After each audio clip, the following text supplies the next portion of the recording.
ഈ പോക്ക് കണ്ടാൽ തോന്നും കുഞ്ഞമ്മയുടെ മോളുടെ കല്യാണത്തിന് പോകുക എന്ന്. വല്ല കൂസലും ഉണ്ടോ നോക്കിയേ. പോലീസ് കയ്യോടെ എല്ലാത്തിനെയും ഓടിച്ചിട്ട് പിടിച്ചു. എന്തിനാണ് പിടിച്ചതെന്നറിയാമോ? വ്യഭിചാര കുറ്റത്തിന്. മലയാളികളായ തരുണിമണികൾ വരെയുണ്ട് ഈ കൂട്ടത്തിൽ. IT നഗരമായ കഴക്കൂട്ടത്ത് ഒരു വീട് വാടകയ്ക്കെടുത്താണ് ഈ തരുണികൾ ഈ പണിക്കിറങ്ങിയത്.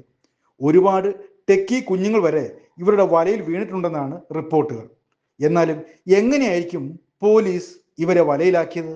നമ്മുടെ നാട്ടിന്റെ അവസ്ഥ ഇത്രയ്ക്ക് മോശമായ രീതിയിൽ പോകുന്നു പറയുമ്പോൾ വിശ്വസിക്കാൻ പറ്റില്ല. നമ്മളൊക്കെ ജനിച്ചു വളർന്ന സ്ഥലത്ത് ഇപ്പൊ കാര്യവട്ടത്ത് ഇങ്ങനെ ഒരു കേസിൽ, അതായത് ബംഗ്ലാദേശികളെന്ന് പറയുമെങ്കിലും നമ്മളെ മലയാളി പെൺകുട്ടികൾ തന്നെ ഇത്രയ്ക്ക് ഈ രീതിയിലുള്ള പെൺവാണിപ്പത്തിലും മറ്റ് ലഹരി കടത്തുകളിലൊക്കെ പോയി കയറുന്നു പറഞ്ഞാൽ നമുക്ക് വിശ്വസിക്കാൻ പറ്റാത്തൊരവസ്ഥയാണ്.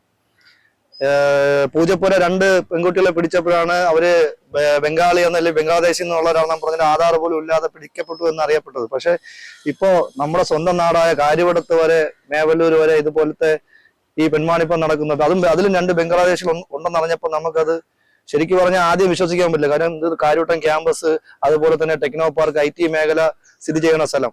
ഈ IT മേഖല സ്ഥിതി ചെയ്യുന്ന സ്ഥലത്തും ഈ ടെക്നോ പാർക്കിൽ ക്യാമ്പസ്, കാര്യവട്ടം ക്യാമ്പസിൽ തന്നെ നിരവധി വിദേശികളാണ് നമ്മളിവിടെ പഠിക്കാൻ വേണ്ടി ഇവിടെ പല വീടുകളും എടുത്ത് താമസിക്കുന്നത്. ശരിക്കും നമുക്കിപ്പോ അതിൽ തന്നെ ശരിക്കുള്ള കുട്ടികളാണോ അല്ലെങ്കിൽ വേറെ പല കാര്യങ്ങൾക്ക് ഇതുപോലത്തെ അനാശാസ്യ പ്രവർത്തനങ്ങൾക്ക് വേണ്ടി ഇവിടെ വന്ന് നിൽക്കുന്നതാണോ നമുക്ക് ഡൗട്ടില്ലാതെ ഇല്ല. ഇവരെല്ലാം രാത്രി കാലങ്ങളിലാണ് ഇറങ്ങുന്നത്. 2 മണി, 1 മണി, 3 മണി സമയങ്ങളിലൊക്കെ ഇവർ മൊത്തവും ഈ റോഡുകളിലും മൊത്തം ഈ പറഞ്ഞ ഇടവഴികളിലും മൊത്തം ഇവര് നിൽക്കുന്നത്. പല വീടുകളിലും നമ്മൾ സംശയാസ്പദമായി പല അയൽപക്കത്തുള്ള ആൾക്കാരായാലും നാട്ടുകാരായാലും റെസിഡൻസുകാരായാലും കൗൺസിലർ എന്ന നിലയ്ക്ക് നമ്മുടെ അടുത്ത് പരാതികളെല്ലാം പറഞ്ഞുകൊണ്ടിരിക്കുകയാണ്. ഞാൻ താമസിക്കുന്നത് കാര്യവട്ടം വാർഡിലാണ്. ഞാനിപ്പോ ആറ്റിപ്പുറ വാർഡിലെ കൗൺസിലറാണ്. പക്ഷെ നമുക്ക് വിശ്വസിക്കുന്നതിൽ അപ്പുറമാണ് ഇപ്പോൾ നാട്ടിൽ നടന്നുകൊണ്ടിരിക്കുന്ന വിഷയങ്ങൾ എന്ന് പറയുന്നത്. കാരണം എന്ത് പറയാ, നമുക്കത് ഒരിക്കലും ഉൾക്കൊള്ളാൻ പറ്റില്ല. നമ്മുടെ മലയാളി പെൺകുട്ടികൾ, നമ്മളെ സഹോദരിമാർ തന്നെ ഈ പറഞ്ഞ രീതിയിലുള്ള മോശ പ്രവർത്തനങ്ങളിൽ പോയി പെടുന്നല്ലോ എന്നുള്ള ഇതിലാണ്.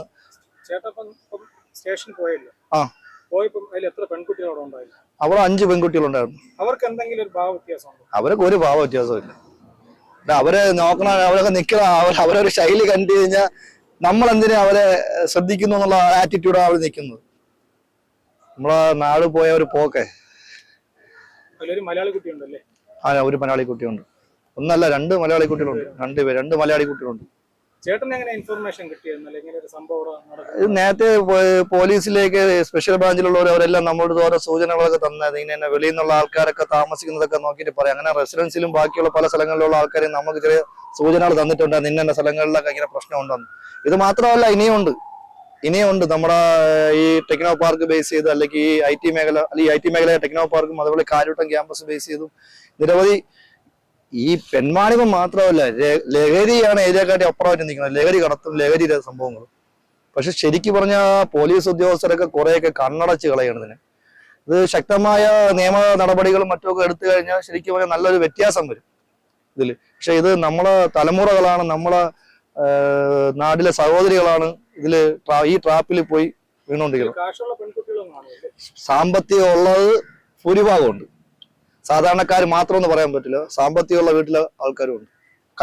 കഴിഞ്ഞ കുറച്ച് ദിവസം മുമ്പുള്ള മാധ്യമങ്ങളിൽ വന്ന റിപ്പോർട്ടുകൾ നിങ്ങൾ നോക്കുക. ഇവിടെ നമ്മുടെ നാട്ടിലെ പ്രമുഖമായ പല മാധ്യമങ്ങളും റിപ്പോർട്ട് ചെയ്തതാണ് കേരളത്തിൽ വ്യാപകമായി എയ്ഡ്സ് വ്യാപിക്കുന്നുണ്ട്, പ്രത്യേകിച്ച് തിരുവനന്തപുരം, എറണാകുളം. ഇതിനൊക്കെ ഒരു ഉദാഹരണമല്ല ഈ പറഞ്ഞ കണ്ടുകൊണ്ടിരിക്കുന്ന കാര്യങ്ങളല്ല. ബംഗ്ലാദേശിക്ക് എന്തൊരു ഇന്ത്യ, എന്തൊരു തിരുവനന്തപുരം, എന്തൊരു കാര്യവട്ടം, എന്ത് പാറ്റിപ്പുറം. നിരവധി കേസുകൾ റിപ്പോർട്ട് ചെയ്തുകൊണ്ടിരിക്കുകയല്ലേ. സ്റ്റേഷനിൽ പോയപ്പോഴത്തേക്കും മനസ്സിന് വളരെ വളരെ ദയനീയമായ അവസ്ഥകളാണ്. കാര്യം എന്ന് വെച്ച് കഴിഞ്ഞാൽ പെൺകുട്ടികളെ അറസ്റ്റ് ചെയ്യുന്ന സ്റ്റേഷനിൽ വന്നത് നമ്മൾ അറിഞ്ഞായിരുന്നു. ഞാൻ മറ്റൊരു വിഷയമായിട്ട് ബന്ധപ്പെട്ടാണ് ശരിക്കും ഇപ്പൊ രാവിലെ സ്റ്റേഷൻ വന്നപ്പോൾ ഇവിടെ ഈ ഇന്നലെ അറസ്റ്റ് ചെയ്ത ഈ സ്ത്രീകൾ, ഈ പെൺകുട്ടികൾ വളരെ ലാഘവത്തോടു കൂടി ഒരു എക്സ്കർഷന് വന്ന ഒരു ബോഡി ലാംഗ്വേജ് ആയിരുന്നു. അവർക്ക് ഒരു കൂസലുമില്ല. അവര് ഫുഡ് കഴിക്കുന്നു, വെള്ളം കുടിക്കുന്നു, കളിക്കുന്നു, ചിരിക്കുന്നു. അപ്പൊ നമ്മൾ ആരെങ്കിലും അങ്ങോട്ട് ശ്രദ്ധിക്കുമ്പോഴത്തേക്കും നമ്മളത് എന്തോ അവരുടെ തെറ്റ് ചെയ്ത രീതിയിലാണ് നമ്മളെങ്ങോട്ട് നോക്കുന്നത്. സ്റ്റേഷനിനകത്ത് അവർ ഒരു എക്സ്കർഷൻ വന്ന രീതിയിൽ അടിച്ചു പൊളിച്ച് കഴിയുന്ന ഒരവസ്ഥ. ഇത് വളരെ ദുഃഖകരമായ ഒരു ഇതാണ്. കാരണം നമ്മുടെ ഈ ഒരു എന്താണ് അവർ ചെയ്ത തെറ്റെന്ന് പോലും അവർക്ക് തിരിച്ചറിയില്ല. അതിൽ നമ്മളെ മലയാളി പെൺകുട്ടികളുണ്ട്, ഈ രാജ്യദ്രോഹ കുറ്റം ചെയ്ത ഈ ബംഗ്ലാദേശിൽ നിന്ന് വന്ന ആൾക്കാരുണ്ട്. ഇത് മലയാളി ഏത് ബംഗാളി ഏത് ഒന്നും തിരിച്ചറിയാൻ പറ്റുന്നില്ല. ആ രീതിയിലാണ് നിലവിൽ ഇപ്പൊ സ്റ്റേഷനിൽ ഈ അവസ്ഥ കണ്ടത്. ഇത് വളരെ ദുഃഖകരമായ അവസ്ഥയാണ്. നമ്മുടെ ഈ സ്റ്റേഷനുകളിലൊക്കെ ഈ ഒരു സംവിധാനങ്ങളാണോ ഇങ്ങനെ ഇവർക്ക് ഒരുക്കി കൊടുക്കുന്നത് ആലോചിക്കുമ്പോൾ വളരെ വിഷമം തോന്നുന്നു. ITI മേഖലയുള്ള ഈ സ്ഥലങ്ങളിൽ തന്നെ വന്ന് ഇവർ പ്രവൃത്തി ചെയ്യുമ്പോൾ അവർക്ക് ഇതിൽ നിന്ന് ഒരുപാട് കാശുകൾ കിട്ടും അല്ലേ? അതെ, IT മേഖലയിൽ ശരിക്കും പറഞ്ഞാൽ IT മേഖല ഈ ഇവിടെ ഈ വേറെ തലത്തിൽ വളരെ രീതിയിൽ ചൂഷണം ചെയ്യപ്പെട്ടുകൊണ്ടിരിക്കുകയാണ്. IT മേഖലയുടെ മറവിൽ ഈ പെൺകുട്ടികളെ കൊണ്ടുവരികയും ഈ പെൺകുട്ടികൾക്ക് 5000, 6000 രൂപ ശമ്പളത്തിന് പല കമ്പനികൾ ജോലിക്ക് എടുക്കുകയും ഇവർ കൃത്യമായിട്ട് 5000 രൂപ 6000 രൂപ ശമ്പളം പോലും കൊടുക്കാതിരിക്കുകയും ഇവർ ഈ പറഞ്ഞതിൽ നമ്മുടെ ദൂര സ്ഥലങ്ങളിൽ, അതായത് കോഴിക്കോട് നിന്നും കാസർഗോഡ് നിന്നും കണ്ണൂരിൽ നിന്നൊക്കെയാണ് ഇവിടെ പല പെൺകുട്ടികൾ ജോലിക്ക് വരുന്നത്. അവർക്ക് വലിയ വലിയ മോഹന വാഗ്ദാനങ്ങൾ കൊടുത്താണ് ഇവിടെ ജോലിക്ക് കൊണ്ടുവരുന്നത്. അവർക്ക് പക്ഷേ കിട്ടുന്നത് നിസ്സാര പൈസകളാണ്. 5000, 6000 രൂപയാണ് സ്റ്റൈഫൻഡ് ആയിട്ട് കൊടുക്കുന്നത് 2-3 മാസത്തേക്ക്. അത് കഴിയുമ്പോഴത്തേക്ക് പെൺകുട്ടികൾ സ്വാഭാവികമായിട്ട് ഒരു സെക്സ് റാക്കറ്റിന്റെ വലയിൽ വീണ് ഈ രീതിയിൽ ഇവിടെ കഴക്കൂട്ടം മൊത്തം ഇത് പല സ്ഥലങ്ങളിലായിട്ട് വ്യാപിച്ചു കിടക്കുകയാണ്. ഇതിനെതിരെ ശരിക്കും പറഞ്ഞാൽ റെസിഡൻസ് അസോസിയേഷനുകളും ഇവിടുത്തെ രാഷ്ട്രീയ സാമൂഹിക രംഗത്തുള്ള നേതാക്കളും രാഷ്ട്രീയ പാർട്ടികളും ഒക്കെ ശക്തമായി പ്രതികരിക്കേണ്ടതാണ്.